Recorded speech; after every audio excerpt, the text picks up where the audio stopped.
Year 9 and welcome to lesson 10 of our War and Conflict unit, and today we're going to be moving on to a new poem by Wilfred Owen. So before we get on to the poem, I'd like you to have a little look at this quote: "Not all war wounds are visible." This is quite a famous image and quote, and I want you to just pay a couple of minutes thinking about what that might actually mean. So take a moment to think about that and then press play again. Okay, so this is obviously a reference to the fact that whilst there are many physical wounds from war that are very visible, there are also a lot of mental and psychological scars from war. And many of the soldiers who came home from various conflicts suffered massively after the event from their psychological and emotional wounds as well as their physical wounds. So we're going to have a look today at the poem Mental Cases by Wilfred Owen. And it's probably worth saying before we go on that this poem was written in about 1915, 1916. And obviously we might not necessarily talk about mental cases and mental homes today. But I just wonder what the title makes you think of and how you think that might link to war. And we're going to be having a look at what the inspiration behind this poem, Mental Cases, actually was. So you may or may not have heard of a term called a shell shock, but you are more likely to have heard of its more modern term, which is post-traumatic stress disorder. And shell shock is simply a term used to describe the type of post-traumatic stress disorder many soldiers were afflicted with during the war. And shell shock was a very physical as well as an emotional illness. So it came from the kind of emotional and psychological scars from war, but it had many real physical symptoms as well. So we're going to have a look at what they are. So we're going to read about the experience of a soldier called Arthur Hubbard. And as I read through this, I want you to think about what it was that Arthur had to do and how he felt about it and what he attributes his emotional breakdown to. So on the 7th of July 1916, Arthur Hubbard painfully set pen to paper in an attempt to explain to his mother why he was no longer in France.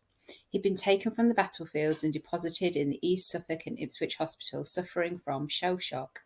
In his words, his breakdown was related to witnessing a terrible sight that I shall never forget as long as I live. He told his mother, "We had strict orders not to take prisoners, no matter if wounded. My first job was when I'd finished cutting some of their wire away to empty my magazine on 3 Germans that came out of one of their deep dugouts, bleeding badly, and put them out of their misery. They cried for mercy, but I had my orders. They had no feeling whatever for us, poor chaps. It makes my head jump to think about it." So Arthur there tells us the story of the fact that he had to kill these 3 German soldiers who were injured and pleading for mercy, but despite that he had to shoot them at close range because they were the enemy and they were his orders. And he attributes that to the start of his emotional breakdown. So what we know about Hubbard is that he had gone over the top at the Battle of Somme, and while he managed to fight as far as the 4th line of trenches, by 3:30 p.m. practically his whole battalion had been wiped out by German artillery. He himself was buried, he dug himself out, and during the subsequent retreat was almost killed by machine gun fire. And within this landscape of horror, he collapsed. Now I'm going to read a little bit about his medical symptoms of his shell shock. And what I want you to do is just to keep a list of what these symptoms were, the physical symptoms as well as the psychological symptoms. So Arthur Hubbard was one of millions of men who suffered psychological trauma as a result of their war experiences. Symptoms ranged from uncontrollable diarrhea to unrelenting anxiety. Soldiers who had bayoneted men in the face developed hysterical tics of their own facial muscles. Stomach cramps seized men who killed their foe in the abdomen. Snipers lost their sight. Terrifying nightmares of being unable to withdraw bayonets from the enemy's body persisted long after the slaughter. And the dreams might occur right in the middle of an ordinary conversation, when the face of a Boche that I've bayoneted with its horrible gurgle and grimace comes sharply into view, an infantry captain complained. An inability to eat or sleep after the slaughter was common. Nightmares did not always occur during the war. World War I soldiers like Roland Luther didn't suffer until after the armistice, when, he admitted, he cracked up and found himself unable to eat, deliriously reliving his experiences of combat. And this reminds me very much of the end of Dulce et Decorum Est, when William Owen when Wilfred Owen is talking there about not about reliving that memory of this soldier that dies in the gas attack, and he just finds himself reliving that experience over and over again. So we're going to watch a short video clip about the experiences of shell shock, and I'd like you to continue to add to that list of symptoms for shell shock as we watch on.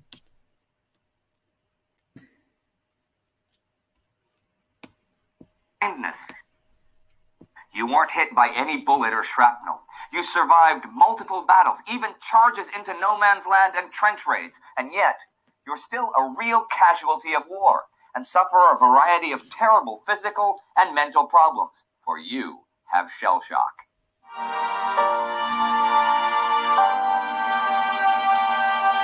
I'm Indy Neidell. Welcome to a Great War special episode on shell shock. In the First World War, it was as early as the first battles, such as the Mons, that military and medical authorities faced what would become a familiar feature of the war. Men with no physical injury showing real medical problems, many of which would persist long after the war. Headaches, cardiac irregularities, blindness, amnesia, depression, anxiety, loss of appetite, nightmares, and many more. By 1915, the symptoms had a name in English: shell shock. But while the name was new, it had been around for a long time, and becoming unhinged during war is as old as war itself. It's mentioned in Gilgamesh and the writings of Herodotus, and it goes under a variety of names throughout history. In the Napoleonic Wars, it was a bullet wind, when soldiers would have reactions to nearly being shot. In the American Civil War, soldier's heart was the name given to persistent cardiac problems. In more recent times, it would be called battle fatigue, Gulf War syndrome, or today, PTSD to a certain extent, although that refers only to psychiatric symptoms and not the unexplained physical symptoms. What was new in World War I was the scale of it. As many as 80,000 British soldiers suffered, for example, and 100,000 Germans were treated for hysteria in field hospitals. Shell shock and its treatment would help shape the relatively new fields of neurology and psychology, and would challenge traditional ideas about madness and normality. War syndrome and its possible treatments were first studied systematically in the Russian wars with Turkey in 1887 and Japan in 1904-1905. In the second one, Russian doctors prescribed forward treatment, which meant close to the front lines. The idea being to intervene before the condition became fixed and the men could no longer fight. Doctors compared symptoms they saw to those of survivors of man-made disasters, such as train wrecks, and the symptoms were often the same. There was even a name for them: railway spine. And in the 1860s and 70s, there was a series of court cases in Britain and Germany about compensating victims of railway spine. And the issues of cause and compensation would define the World War I debate about shell shock. Now, everyone agreed that the symptoms were real. But what were they caused by? Was it actual damage like micro lesions on the brain? Or was it purely emotional or psychological? And were sufferers predisposed to it? Did they have a weak character or latent epilepsy? Well, whether physical or mental, it was generally agreed that the external cause was the force of modern artillery. Belgian doctor Octave Laurent believed that speeding projectiles caused variations in pressure that affected the inner ear, and initially, the physical cause idea prevailed in general. Part of this was pure practicality. There was a great reluctance to accept the psychological route, since this would lead to an explosion in compensation claims. Slowly but surely, psychological explanations were accepted as well as physical, or instead. But how do you treat something so nebulous? Well, you tried a variety of things. There was disciplinary treatment, such as Faradism, named after Michael Faraday, which was electric shock treatment. There was analytical treatment, the idea that the patient was suffering from internal conflict, and a close relationship with a therapist could help. There were talking cures based on re-experiencing repressed memories. But along with any kind of treatment, there were ethical questions and doubts. Shell shock was pretty easy to fake, and easy enough to get off duty once you faked it. But how do you tell fakers? And what do you do once someone is cured anyhow? Do you send him back to the front lines where the whole thing could just get reignited? It was a big problem, and it was a big international problem. And the medical world was international. Germany was the leader in medicine, for example, while the pioneer figure in neurology was the Frenchman Jean-Martin Charcot. But though the questions and issues were the same all over, there were differences in treatment and interpretation. In Germany, it was Kriegshysterie and the Kriegszitterer were the trembling veterans who begged on street corners. Now, here's something to keep in mind, right? Back in 1884, Bismarck had passed accident insurance legislation, which compensated for medical and nervous effects of industrial accidents. Got it? Okay. Well, what this led to 30 years later was the rejection of psychological causes of shell shock in Germany for clearly stated economic reasons. It would cost the state too much money to compensate people if it was psychological. In fact, some German psychologists saw it as their job to protect the state from a proliferation of mental invalids and war pension recipients. So Germany set up a system based on containment, preventing men who might be susceptible from returning to the front and giving them work as their psychiatric treatment. These men were treated just like industrial workers. The factories and the shop floors were seen as therapeutic environments and were near treatment centers. Entire villages for the nervously ill were constructed so that, under the direction of nerve doctors, men could take all sorts of jobs, and they were real paid jobs that had value, not just make work. There was no room for sympathy or pity. That was effeminate and pathogenic.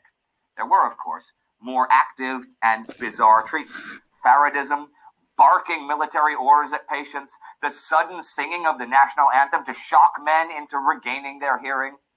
It was different for the French. The French believed in treatment at the front and intentionally obstructed the easy evacuation of such casualties.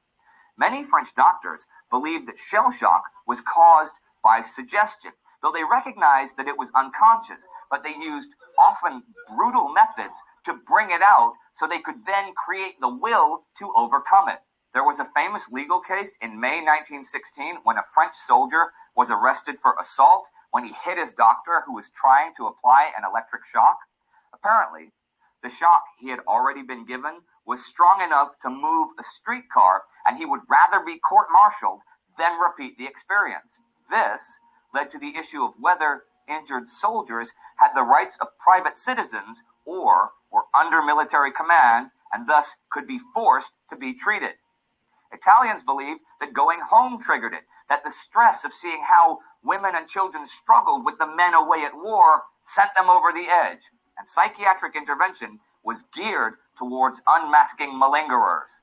In Russia, they were quite forward-thinking, and in 1916, doctors called for special hospitals and treatment centers, and then the revolution ended all that. In Britain, the psychological explanation was more readily accepted.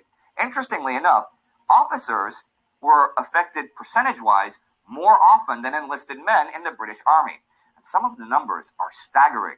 During the Battle of the Somme, in some areas, as high as 40% of the casualties were nervous disorders, and it apparently was contagious in some units.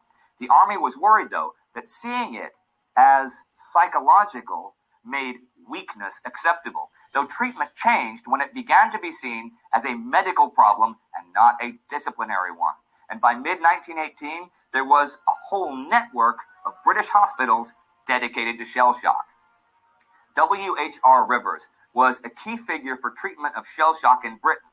He emphasized patients' helplessness and lack of control and saw an interior conflict between their emotion of honest fear and their sense of duty as men, and that three assumptions about personal invulnerability were shattered: the world as meaningful, as comprehensible, and seeing oneself in a positive light. Amazing how differently it was seen from country to country. But long-term and post-war, shell shock created a new understanding that circumstance could cause mental breakdowns, which had nothing to do with moral fiber, and that mental illness was something that could be transient and wasn't necessarily genetic or degenerate. This was the first step towards the idea of psychological causes for mental symptoms being acceptable, made talking cures a part of regular life, and took away some of the stigma of psychotherapy. Indeed, shell shock became a metaphor for the war, a recurring nightmare, images that would not leave, transient madness that struck the entire world. This topic could and should be an entire documentary series in itself. Today was just touching the basic points of perception, cause, and treatment during the First World War. I'd like to thank Madeline Johnson for helping us out once again with the research for this episode. If you want to find out more about the early battles of World War I, where the first cases of shell shock appeared, click right here.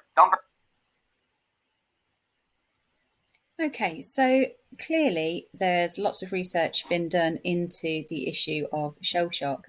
But at the time the poem was written, then obviously there was very little known about the experience. But in the poem Mental Cases, Wilfred Owen describes these war-torn men suffering from shell shock, and he based his poem on his own experience at the Craig Lockhart Military Hospital near Edinburgh, where he was invalided in the summer of 1917. And he uses the imagery of death and violence to present a really chilling portrait of these men who are haunted by their experiences long after the war. So we're just going to look at the opening before we read the whole poem. I'm going to read this one to you, and I want you to think about how Owen describes these shell-shocked soldiers. We need to find 3 different physical descriptions, and then I want you to think about the questions that are asked and why he questions who these men are. Who are these? Why sit they here in twilight? Wherefore rock they, purgatorial shadows, drooping tongues from jaws that slob their relish, baring teeth that leer like schools' tongues wicked? So the language is a little bit tricky, but I want you to think about 3 things that we know about their physical descriptions, and then what questions Wilfred Owen asks and why. So pause the video here while you write down your answers, and then press play. Okay, so the physical descriptions of the men, we know that they rock. So we can imagine them sitting rocking in their chairs. They've got drooping tongues from jaws that slob their relish. So they're slobbery and their tongues droop out of their mouths, and they bare their teeth like leering schools' tongues wicked. So we know that they've got these bared teeth. And Wilfred Owen starts the poem with those rhetorical questions that we've looked at before. And he questions who these men are and why do they sit there in twilight. And this is a reference to the fact that these men are unrecognisable as the soldiers that he would have known. These are unrecognisable as men in some cases. So we're going to have a look at the whole poem, but as always, we're going to give you just a few moments to read this through by yourself and really think about how this poem should sound. And that reminder, as always, that we're reading to the punctuation and not the ends of lines. So in this poem, particularly the first and second stanza, a lot of the lines are paused at the end. We've got commas and we've got question marks at the end, but not always. So pause the video and have a go at reading this through by yourself, preferably out loud, but if not, in your head. And then I'm going to play you a reading of the poem. Okay, so let's hear the poem read aloud.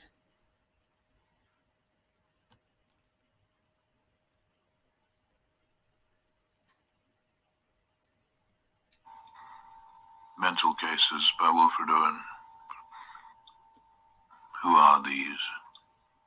Why sit they here in twilight? Wherefore rock they, purgatorial shadows, drooping tongues from jaws that slob their relish, baring teeth that leer like skulls' teeth wicked? Stroke on stroke of pain, but what slow panic gouged these chasms round their fretted sockets? Ever from their hair and through their hands' palms, misery swelters. Surely we have perished, sleeping and walk hell, but who these hellish? These are the men whose minds the dead have ravished. Memory lingers in their hair of murders, multitudinous murders they once witnessed. Wading sloughs of flesh, these helpless wander, treading blood from lungs that had loved laughter.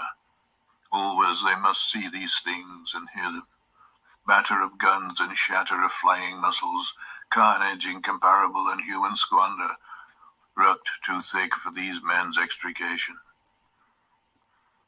Therefore still their eyeballs shrink tormented back into their brains, because on their sense sunlight seems a blood smear. Night comes blood black, dawn breaks open like a wound that bleeds afresh. Thus their heads wear this hilarious, hideous, awful falseness of set, smiling corpses. Thus their hands are plucking at each other, picking at the rope knouts of their scourging, snatching after us who smote them, brother, pawing us who dealt them war and madness.